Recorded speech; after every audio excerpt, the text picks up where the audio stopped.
अस्सलाम वालेकुम guys, welcome back to another vlog. तो उम्मीद करता हूँ कि आप सब खैरियत से होंगे। तो आज का व्लॉग या वीडियो जो भी बड़ी इंटरेस्टिंग टॉपिक से होने जा रही है वो है जीटी का इंटरव्यू। तो मेरा ये वेडनेसडे को जीटी का इंटरव्यू, तो मैंने पिछले अपने रिसेंट व्लॉग में बताया हुआ था कि मेरा इंटरव्यू होने जा रहा है, तो उसकी तैयारी के वाले से तो एजेंट ने मुझे कुछ सवाल लिख के बताया था कि ये आपके इंटरव्यू में आएंगे ही आएंगे। तो वो आए भी के सवाल, क्योंकि उनका एक्सपीरियंस होता है, उनके पास काफ़ी स्टूडेंट आते हैं जिनका इंटरव्यू होता रहता है। तो मैंने सोचा कि चलो अपना एक्सपीरियंस शेयर कर लें कि इंटरव्यू का। और मेरा रिज़ल्ट भी आ गया, मतलब इंटरव्यू का वो अगले दिन या उसी दिन बता देते सेम डे ईमेल के ज़रिए आपको कि आपका जो है इंटरव्यू पास हो गया कि नहीं हो गया।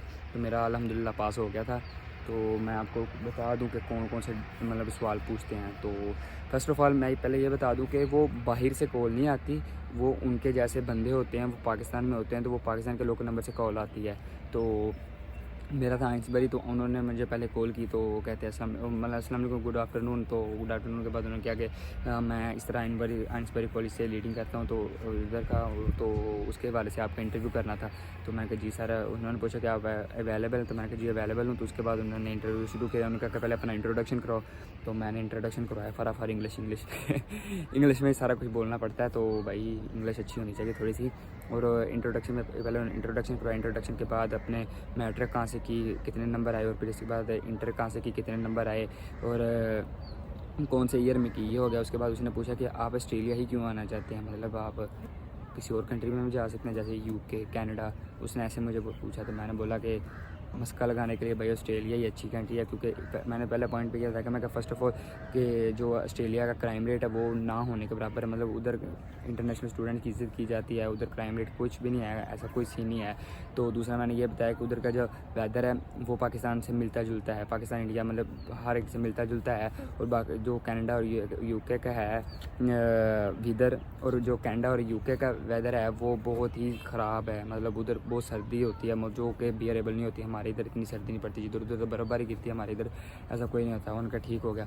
उसके बाद तीसरा उन्होंने पूछा कि आपकी फैमिली में कौन कौन से मेंबर हैं। तो अपनी फैमिली में कितने मेंबर हैं, कौन कौन से फैमिली में कितने मेंबर हैं और क्या करते हैं। तो मैंने बताया कि मैं हूँ, मेरे से छोटे हैं, और मामा है, और पापा है, पापा का बिज़नेस है। उन्होंने फिर पूछा कि आपके पापा का क्या बिज़नेस है, तो बिज़नेस बताया। उसके बाद उन्होंने पूछा कि आपके वालिद साहब की जो मंथली इनकम कितनी है और पर ईयर इनकम कितनी है, तो वो मैंने बताया। और उसके बाद उसने पूछा कि आपने अपना इंग्लिश का कौन सा कोर्स किया, पीटी किया, आर्ट्स किया, या कौन सा भी किया। मैंने कहा पीटी किया। तो उन्होंने कहा पीटी में आपके कितने स्कोर आए, तो मैंने बताया 52 स्कोर आए। तो जो आर्ट्स के 6 बैंड बनते, ठीक हो गया।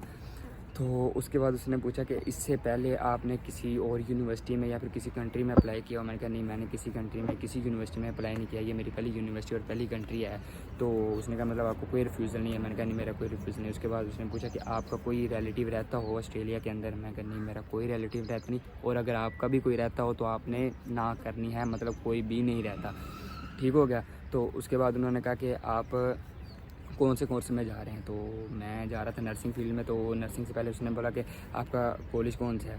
तो मैंने कॉलेज का बताया कि कॉलेज मेरा है आइंसबरी कॉलेज है। और उसमें उसने बोला आइंसबरी में आपने कौन सी स्टडी करनी। मैंने कहा फाउंडेशन मेरी स्टडी। उसने फिर पूछा कि आपके फाउंडेशन में सब्जेक्ट कौन कौन से हैं, वो मैंने लिखे हुए थे, वो मैंने बता दिया। उसके बाद उसने बोला कि नर्सिंग के सब्जेक्ट बताओ, वो मुझे याद नहीं थे।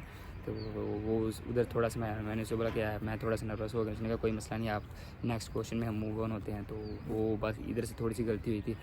तो उसके बाद उसने मुझसे ये पूछा था कि आप जब आप इधर आ जाएंगे तो उसके बाद आप स्टडी करने के बाद आपका नेक्स्ट स्टेप क्या होगा। मैं कह नेक्स्ट स्टेप यही होगा, मैं अपनी स्टडी करने के बाद अपना उधर जो टीआर जो मिलेगी उस पर मैं ऑस्ट्रेलिया को एक्सप्लोर करूँगा। एक्सप्लोर करने के बाद उधर अपना एक्सपीरियंस हासिल करूँगा। एक्सपीरियंस हासिल करने के बाद अपनी होमलैंड कंट्री वापस आ जाऊँगा और इधर आके अपने मुल्क को सर्व करूँगा। आपसे भी यही पूछे तो आपने भी यही कहना है कि मैं अपनी स्टडी मुकम्मल करने के बाद वापस आऊँगा। ये हरगिज़ नहीं कहना कि मैं पीआर लेनी है, ये वो सीधा भाई आपका रिजेक्ट हो जाएगा, कैंसिल, फेल हो जाओगे आप उसमें, ठीक हो गया। उसके बाद भाई उसने मुझसे पूछा था कि आपके जो आपका मतलब बैकग्राउंड क्या है, मतलब और कोई आपका रिलेटिव में आउट ऑफ कंट्री गया हुआ है। तो मैंने बोला कोई भी नहीं गया हुआ। तो उसके बाद उसने 2-3 सवाल और कुछ ऐसे पूछे और उसने बस कहा कि ठीक हो गया तो कि आपको जल्दी बता देंगे कि आपके इंटरव्यू का क्या बना। तो मैंने भी कह दिया ओके भाई। तो नेक्स्ट डे मैंने एजेंट को फ़ोन करके पूछा कि भाई मेरा क्या बना इंटरव्यू का। तो उन्होंने कहा कि हमने उन्हें मैसेज किया, तभी तक उनका मेल नहीं आई। तो फिर मेल आई तो उन्होंने मुझे बताया कि congratulation you are pass your interview. तो इस तरह का भाई होता है। तो इसमें इतनी घबराने वाली कोई बात नहीं होती, बस आपको कॉन्फिडेंसली उनके जो सवाल पूछे उनका जवाब देना है। तो भाई अब तो मेरा इंटरव्यू तो हो गया, तो अब उम्मीद है कि इससे पहले मेरी जीटी आ जाए, क्योंकि 3 महीने हो गए मेरी जीटी ही नहीं क्लियर हो रही थी। तो अब उन्होंने बोला कि इंटरव्यू हो गया तो आपकी जल्द ही जीटी क्लियर हो जाएगी। तो बेसिकली यही सवाल होते हैं कि जो इंटरव्यू में आते हैं। और वो इंटरव्यू अब 90% यूनिवर्सिटी ले ही रही है, 90% मतलब इंटरव्यू कंडक्ट हो रहे हैं। तो भाई यही इंटरव्यू होता है, तो घबराने वाली कोई बात नहीं होती, तो ईज़िली हो जाता है। तो मैंने लाइव कॉल शेयर करनी तो आई थी, पर मुझे उन्होंने सिंपल पे कॉल की तो मेरे सिग्नल इशू आ रहा था। उन्होंने कहा आप व्हाट्सएप पे मैसेज किया, तो व्हाट्सएप पे मैसेज किया तो उन्होंने फिर व्हाट्सएप पे कॉल की, तो उधर रिकॉर्डिंग तो हो नहीं पाई। नहीं तो मैंने रिकॉर्डिंग करके आपको सारा इंटरव्यू सुनाना भी था। तो भाई यही था। तो बाकी अगर आपको वीडियो अच्छी लगे तो लाइक कर दीजिएगा, सब्सक्राइब कर दीजिएगा और ज़्यादा से ज़्यादा शेयर कर दीजिएगा और बेल आइकन दबा दीजिएगा ताकि मेरी आने वाली नेक्स्ट वीडियो आप तक आती रहे। तो थैंक यू, लव यू।